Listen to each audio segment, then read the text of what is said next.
dare to enter the camp of Red Chief, the terror of the plains?" "Well, he's all right now," says Bill, rolling up his trousers and examining some bruises on his shins. "We're playing Indian. We're making Buffalo Bill's show look like magic lantern views of Palestine in the town hall. I'm old Hank the Trapper, Red Chief's captive, and I'm to be scalped at daybreak. By Geronimo, that kid can kick hard." Yes, sir, that boy seemed to be having the time of his life.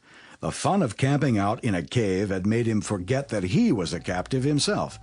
He immediately christened me Snake Eye, the spy, and announced that, when his braves returned from the warpath, I was to be broiled at the stake at the rising of the sun. Then we had supper, and he filled his mouth full of bacon and bread and gravy and began to talk. He made a during dinner speech, something like this.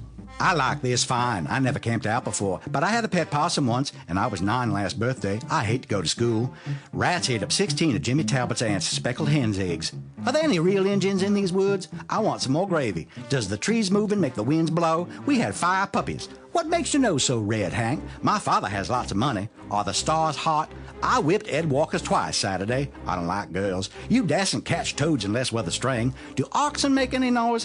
Why are oranges round? Have you got beds to sleep on in this cave? Amos Murray got 6 toes. A parrot can talk, but a monkey or a fish can't. How many does it take to make 12?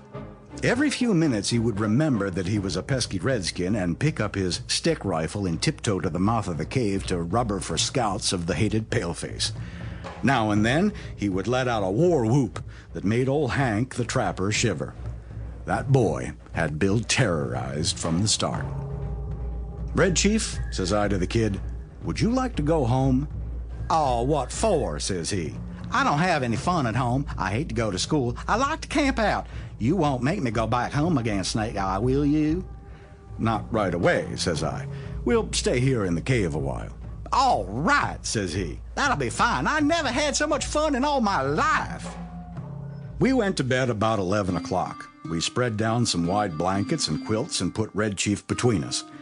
We weren't afraid he'd run away. He kept us awake for 3 hours, jumping up and reaching for his rifle and screeching, "Hist, Pod," in mine and Bill's ears, as the fancied crackle of a twig or the rustle of a leaf revealed to his young imagination the stealthy approach of his outlaw band. At last I fell into a troubled sleep and dreamed that I had been kidnapped and chained to a tree by a ferocious pirate with red hair. Just at daybreak, I was awakened by a series of awful screams from Bill.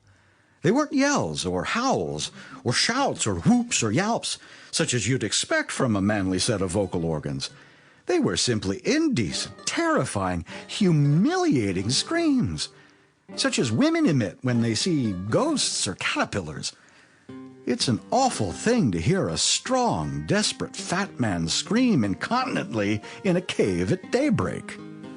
I jumped up to see what the matter was. Red Chief was sitting on Bill's chest, with one hand twined in Bill's hair. In the other, he had the sharp case knife we used for slicing bacon, and he was industriously and realistically trying to take Bill's scalp, according to the sentence that had been pronounced upon him the evening before. I got the knife away from the kid and made him lie down again. But from that moment, Bill's spirit was broken.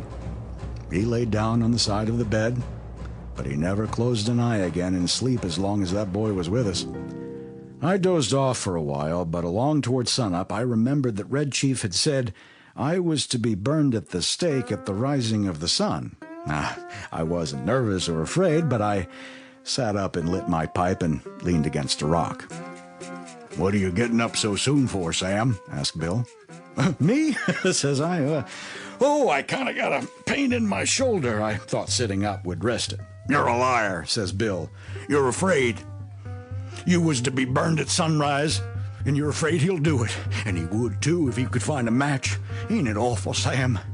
Do you think anybody will pay out money to get the little imp back home?" "Sure," said I. "A rowdy kid like that is just the kind that parents dote on. Now, you and the chief get up and cook breakfast while I go on top of this mountain and reconnoiter." I went up to the peak of the little mountain and ran my eye over the contiguous vicinity.